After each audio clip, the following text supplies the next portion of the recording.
In Brandon, Mississippi, a town proud of being the second safest city in the state, the illusion of security shattered on March 19, 2024. An unthinkable crime shook the community to its core. A 14-year-old girl was taken into custody, accused of murdering her mother and attempting to kill her stepfather. The Carly Gregg case would grip the nation and raise profound questions about youth, mental health, and the justice system. Brandon, a city of about 25,000 residents, lies in Rankin County, east of the state capital, Jackson. Known for its excellent schools, low crime rates, and family-friendly atmosphere, Brandon embodied the American suburban dream. The Carly Gregg case would shatter this image of perfection and force the community to confront darker realities that can lurk beneath the surface. Ashley Nicole Smiley, born in April 1983 in Stuart, Florida, was the heart of her family. As a beloved algebra teacher at Northwest Rankin High School, she was known for her radiant smile and passion for education. Before coming to Northwest Rankin, she taught for 5 years at Warren Central High School. In 2022, she was named Teacher of the Year, a recognition of her dedication and talent. A true Floridian, Ashley loved the state's beaches and enjoyed family trips to Disney World. Ashley lived with her husband Heath, her 14-year-old daughter Carly, and their 2 golden retrievers, Wyatt and Finn, in a cozy 3-bedroom, 2-bathroom house on Ashton Way. Family members described her as a devoted mother who loved reading and spending quality time with her loved ones. From the outside, it appeared to be the picture of the American dream. Ashley and Heath Smiley met 8 years ago at a teacher training session. Their shared passion for education and commitment to children quickly led to a deep connection. Friends and colleagues described them as the perfect couple, supportive, loving, and always there for each other. Heath, a history teacher at the local middle school, brought stability and calm to Ashley's life, especially given the challenges with her daughter Carly and the difficult relationship with Carly's biological father. But beneath the surface, trouble was brewing. Carly, a brilliant child who had skipped 4th grade, suddenly began showing disturbing behaviors. Tensions between mother and daughter escalated when Ashley discovered Carly had a secret boyfriend and was using marijuana. Ashley and Heath, believing they were dealing with typical teenage problems, had no idea of the dark thoughts taking shape in Carly's mind. Carly's academic performance was impressive. Despite her young age, she took advanced courses and consistently achieved top grades. Her teachers described her as exceptionally intelligent, articulate, and creative. In her essays, she showed a maturity and depth of thinking far beyond her years. However, in the months before the incident, some teachers noticed subtle changes. Carly, who normally participated actively in class, became quieter and more withdrawn. Her essays took on a darker, more melancholic tone, which worried some teachers, but not enough to intervene. According to her stepfather's court testimony, Carly was in therapy for anxiety and stress. Additional stressors included Carly's biological father, Kevin Gregg, who struggled with drug addiction. He allegedly allowed Carly to drink beer at age 12. The custody battle over Carly was bitter, and Ashley was reportedly so afraid of Kevin that she kept a loaded firearm in the house for safety. Kevin Gregg, a former construction worker, had a turbulent past. His relationship with Ashley was complicated from the start and ended in a bitter divorce when Carly was young. Kevin struggled with drug problems for years, primarily methamphetamine and alcohol. He had multiple arrests for public intoxication and possession of illegal substances. Despite his problems, Kevin tried to maintain a relationship with Carly, but his unreliability and unpredictable behavior often led to disappointment and emotional stress for his daughter. Looking back, there were subtle warning signs. Teachers reported occasional mood swings and concentration problems in Carly. Ashley had privately expressed concern about Carly's increasing isolation and irritability. Yet no one could have predicted the dark thoughts lurking behind Carly's often expressionless face. The fateful day began like any other. On Tuesday, March 19, 2024, Ashley and Carly returned home from school shortly after 4 o'clock. Ashley had received information that her daughter was smoking marijuana through vape pens. As soon as they arrived home, Ashley entered Carly's bedroom to search for evidence. At this time, only Ashley and Carly were present. The house's surveillance footage shows Carly holding an object behind her back, out of the camera's view, as she approaches the bedroom to confront her mother. What happened next would forever change the lives of everyone involved. Moments later, shots were fired. Ashley Smiley, beloved mother and wife, lay dead on the floor. According to prosecutors, Heath received a text message from Ashley's phone just seconds after the shots. "When are you coming home, honey?" After receiving a response, Carly frantically texted her teenage friend to come over for an emergency. When the friend arrived at the front door, Carly asked, "Are you sensitive when it comes to dead bodies?" The friend, visibly confused and disturbed, didn't respond immediately. Carly then led her to the bedroom to show her mother lying on the floor. The friend froze in shock at the sight of Ashley's lifeless body. Carly turned to her friend and said in a disturbingly calm tone, "I put 3 in my mother, and I have 3 more for my stepfather when he gets home." The friend, now panicking, asked with a trembling voice, "What did you do, Carly? Why?" Carly didn't directly answer the question. The friend, recognizing the gravity of the situation, tried to calm Carly and prevent her from committing further violence. She said, "Carly, please, let's talk about this. You don't have to do this." However, Carly seemed determined and unmoved by her friend's pleas. In a moment when Carly was distracted, the friend managed to secretly dial 911. She left the phone in her pocket, allowing the dispatcher to listen to the conversation and trace the address. Shortly after, Carly removed the indoor camera and placed it in the refrigerator, presumably to eliminate evidence. The friend, still trying to defuse the situation, asked Carly what she planned to do next. Carly responded vaguely, saying she needed to finish it.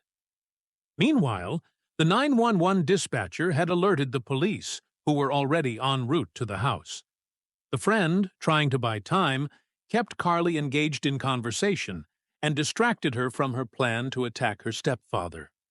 According to the house's external surveillance footage, Heath arrived at 5:03, suspecting nothing. However, he wasn't prepared for what awaited him. As he opened the door, Carly immediately opened fire. In his court testimony, Heath described what he experienced next. "Everything seemed pretty normal, and I came in. When I opened the door to the kitchen, a gun went off right in front of my face before the door was, I don't know, 3 or 4 inches open. And then everything happened pretty quickly. It was blurry." Heath identified the weapon as his own Taurus revolver, .357 Magnum, loaded with 38 special ammunition. He explained that the gun was typically stored in a compartment under the bed, where Ashley wanted it readily available for emergencies. When deputies arrived, they found Heath lying outside the front door, grazed by a bullet to the neck. After the shooting attempt, Carly fled the scene by jumping over a fence in the backyard. Deputies initiated a search for her in the area, with assistance from a Mississippi Highway Patrol helicopter. Carly was found not far from her residence and was taken into custody without further incident approximately 30 minutes after the 911 call. Despite the traumatic events, Heath showed remarkable compassion for his stepdaughter. He testified, "I never saw Carly angry or screaming. She was always a happy little girl." This statement stood in stark contrast to the events of that fateful day. Heath added, "When she shot at me, she wasn't herself. I don't even think she recognized me. She was completely beside herself with fear, as if she had seen a demon." It was also revealed that Heath had initially obtained a restraining order against Carly, but later had it lifted to maintain contact with her. This decision underscored his ongoing compassion and support for Carly, despite the horrific events. Based on the evidence and circumstances at the crime scene, Carly was charged as an adult with murder, attempted murder, and tampering with evidence. Bail was set at $1 million. She pleaded not guilty to all charges and remained in custody until trial. 5 months after the shootings, Carly was offered a plea deal that would have resulted in 40 years in prison. She rejected this through her defense team. Thus, on September 16th, opening statements were heard in the trial of Mississippi versus Carly Gregg. If convicted, she faced life in prison for murder, 20 years to life for attempted murder, and 10 years for tampering with evidence. The courtroom was packed each day of the trial. Journalists from across the country reported on the case that fascinated and shocked the nation. The atmosphere was tense as prosecutor James Harrington delivered his opening statement. The prosecution painted a picture of a Carly Gregg who led a double life before murdering her mother and attempting to murder her stepfather. They argued that her parents had no idea she was still texting with her boyfriend using burner phones, smoking marijuana before school, or hiding secret social media accounts. The prosecutors called it a clear-cut case, emphasizing that the autopsy confirmed the cause of death as gunshot wounds to the head, with the manner of death being murder. Indisputable facts, as they insisted. Carly's actions both before and after the shots proved she wanted her mother dead. Harrington presented the jury with a series of evidence, including surveillance videos, forensic reports, and witness testimonies. He emphasized Carly's apparent coldness after the act, particularly her text messages and behavior toward her friend. "This was no accident, no heat-of-the-moment act," Harrington explained. "This was a deliberate, planned murder, executed by a young girl who knew what she was doing." The defense, led by experienced attorney Sarah Blackwood, had a different perspective. In their opening statement, they argued this wasn't a whodunit case. They knew who acted on March 19th to cause Ashley Smiley's death and Heath Smiley's injuries. However, this was a why case. Why did it happen? Why did this extraordinary child with no history of violence, who was loved by her friends, teachers, and parents, who had a good home and loved her mother, why did she shoot her mother? Why did she shoot her stepfather? Blackwood spoke with passion and compassion as she urged the jury to look deeper. "We will show you that Carly Gregg was a child in crisis, a child suffering from a severe, undiagnosed mental illness, a child desperately seeking help but failed by a system that didn't recognize the signs." The defense believed the evidence would show that there were 3 victims on March 19th: Ashley Smiley, Heath Smiley, and Carly Gregg. They believed the evidence would show that Carly suffered from mental illness, that on March 19th Carly didn't know she had a mental illness, that Carly's parents who lived with her didn't know she had a mental illness, and that Carly's close friends who saw her every day at school didn't know she had a mental illness. Because it's hard to look at a person and understand that they have a mental illness. It's hard to look at a person and know they have a mental illness. That's why it's often referred to as the invisible illness. A person can show symptoms of mental illness without people necessarily knowing they have it, or without other people necessarily knowing that another person has it. The defense called Dr. Andrew Clark, a forensic psychiatrist, to the stand to provide expert testimony about Carly's mental state before, during, and after the shootings. Dr. Clark testified that Carly had experienced childhood trauma, including the death of a younger sister and her parents' divorce involving domestic violence. He also reported on Carly's difficult relationship with her father and her struggles with eating disorders, self-harm, and hearing voices. Dr. Clark added that he had diagnosed Carly with bipolar disorder type 2. He claimed that her antidepressants, which had been changed just weeks before the shootings, might have potentially worsened her mental state. A particularly haunting moment during Dr. Clark's testimony came when he read from Carly's diary. An entry from March 12th, just a week before the incident, was especially revealing. "I think I had a psychotic break earlier. The whole thing was pretty silly. I actually spoke to one of the voices in my head. Well, I hadn't heard them until today, but I do only then. My special friend and I were practically screaming bloodthirsty. Thank God it didn't come to a physical confrontation. I think it's entirely possible that I sound crazy." These diary entries offered a chilling glimpse into Carly's mental state in the days leading up to the incident, and were cited by the defense as evidence of her mental instability. Heath Smiley, the surviving victim and stepfather of the accused, testified on the second day of the trial. In his detailed testimony, he described his encounter with Carly on the day of the shooting. He described coming home and being shot at by Carly when opening the kitchen door.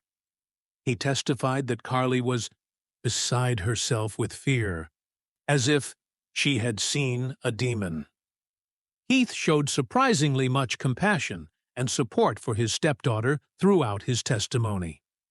After 3 days of witness testimony, the defense seemed to be in a hopeful position regarding their strategy of pleading insanity.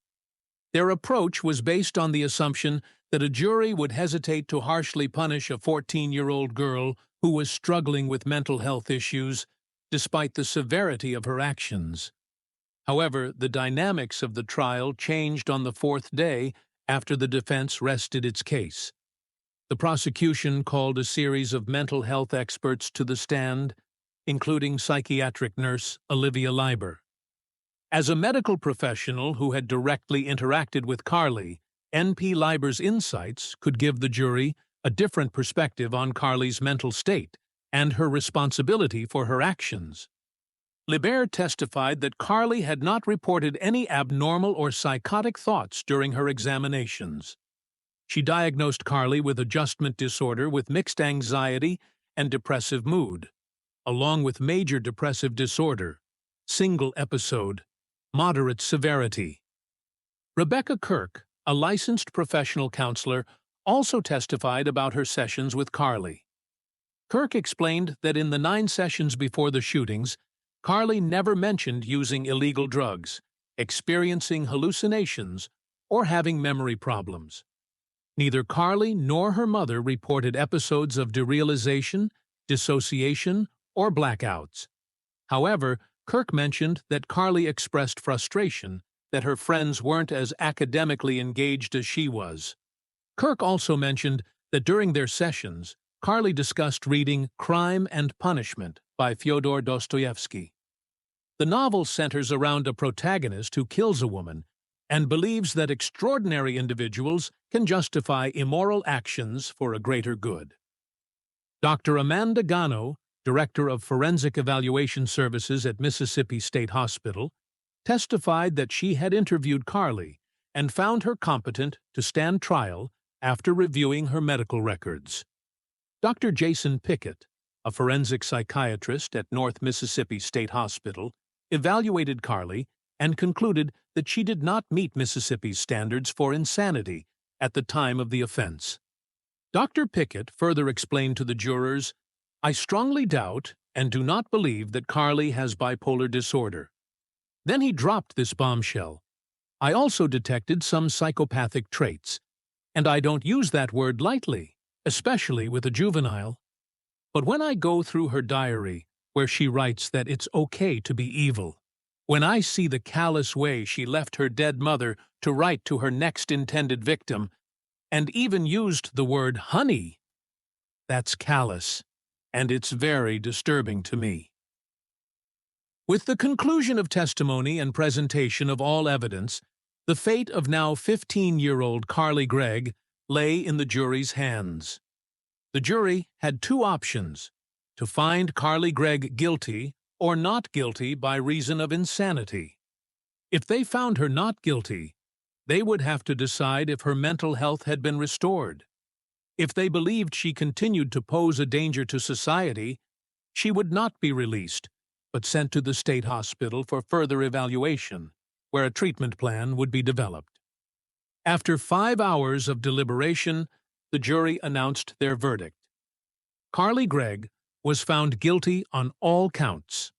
The judge sentenced her to life in prison for the murder of her mother and attempted murder of her stepfather.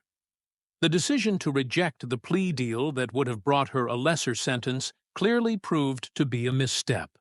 The jury weighed the evidence, her secret life, and the devastating impact of her actions, concluding that her mental health issues did not absolve her of responsibility for these terrible crimes. During the trial, there was also a surprising twist when Carly's biological father, Kevin Gregg, gave an interview to WLBT-TV. In this interview, he expressed his love for Carly, saying, "I love Carly, and I would have liked to help her as best I could. I kept screaming in my head, 'Why couldn't you just call me?'" He described Carly as a wonderful child and obviously multi-talented. However, he also claimed, "This girl knew right from wrong. This girl isn't crazy." That was a very stupid defense, if you ask me. These contradictory statements raised questions about Kevin Gregg's role in Carly's life and led to speculation about why he hadn't been involved during the trial.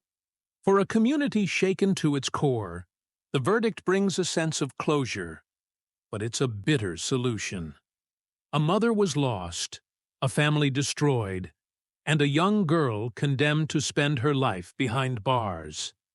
It's a case that will haunt all involved for years to come, a reminder of how hidden turmoil can lead to unimaginable tragedies.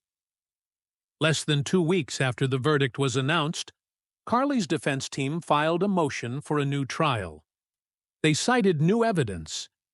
In an unaired portion of an interview, Carly's biological father, Kevin Gregg, had revealed that Carly had received equine therapy as a child for auditory hallucinations. The defense claimed Kevin Gregg had refused to cooperate with Carly's defense, speak with the state, and talk to the mental health professionals who evaluated his daughter. He also hadn't appeared at any pre-trial hearings or a single day of Carly's criminal trial. Meanwhile, Kevin Gregg claimed no one had tried to contact him. Retired criminal defense attorney Kirk Nurmi commented on this development. "It's interesting and not really surprising in the sense of what we're learning. We know that at her young age, to do what she did, there had to be some mental health issues. There had to be trauma. There had to be something going on. And now we're beginning to see the beginnings of that in this motion." The motion also argued that Carly wasn't tried by a jury of her peers. Carly was 15 years old when her trial began on September 16, 2024. Mississippi believes that only a person 21 years or older possesses the necessary maturity to make decisions about another's life. However, Mississippi also believes that a 14-year-old possesses the necessary maturity to make decisions about offers, understand the nature of alleged crimes, comprehend the nature of charges against them, and effectively participate in their defense at trial.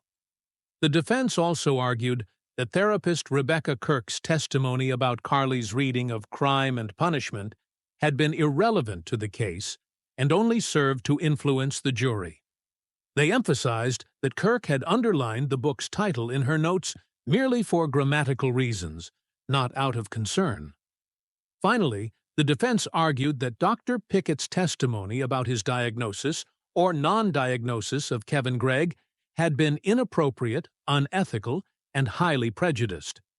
They cited the American Psychiatric Association's ethical guidelines, which prohibit psychiatrists from offering opinions about the mental health of individuals they haven't personally examined. Nurmi estimated the chances of a new trial as very low. Appeals probably have a success rate of less than 5%, and in a case like this, a motion for a new trial, because we're not in appellate court but before the same judge, unless they found really compelling information. The case of Carly Gregg remains complex and controversial. While the community tries to cope with the events, the motion for a new trial raises new questions about mental health, justice, and juvenile responsibility. It remains to be seen how this case will develop and whether Carly Gregg will actually receive a second chance in court. Sarah Johnson, a neighbor of the Smileys, expressed the feelings of many.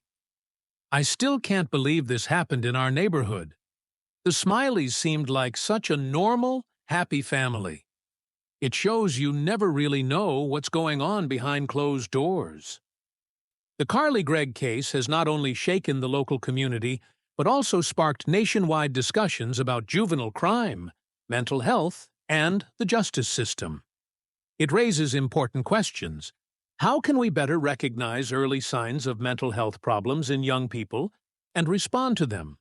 Is our justice system adequately equipped to handle cases of juvenile offenders who may be suffering from mental illness?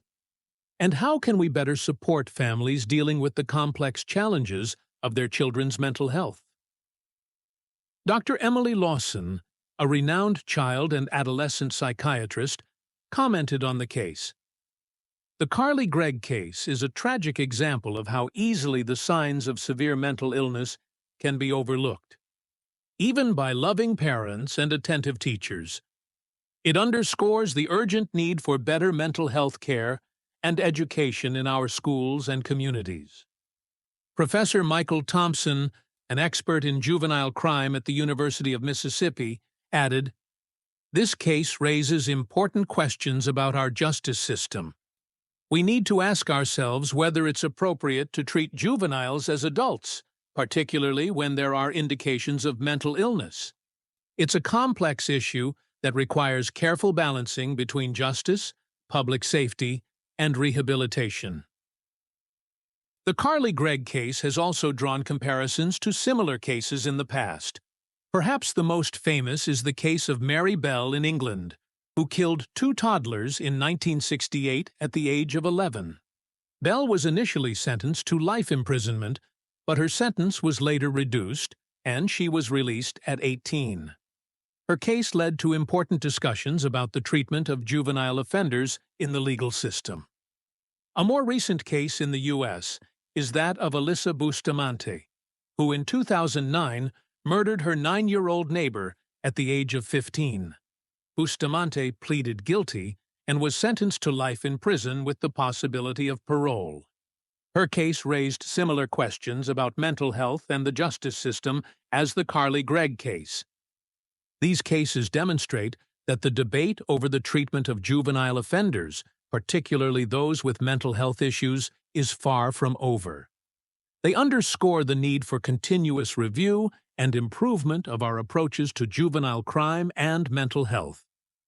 As Brandon tries to cope with this tragedy, the question remains, will Carly Gregg receive a second chance in court? Or will she spend the rest of her life behind bars, an eternal reminder of a day that changed everything? The case remains a somber memorial, reminding us how fragile peace can be in our communities, and how important it is to pay attention to the hidden struggles of those closest to us. For sometimes, it's the quietest cries for help that most urgently need to be heard. The impacts of the Carly Gregg case will likely be felt for years, if not decades, to come. It has shaken a community, destroyed a family, and forced a nation to reconsider some of its most fundamental assumptions about youth, justice, and mental health. As the legal process continues, We can only hope that valuable lessons will be learned from this tragedy. Lessons that might help prevent similar tragedies in the future. While Brandon attempts to move forward, the case serves as a stark reminder that beneath the surface of seemingly perfect suburban lives, troubled waters may run deep.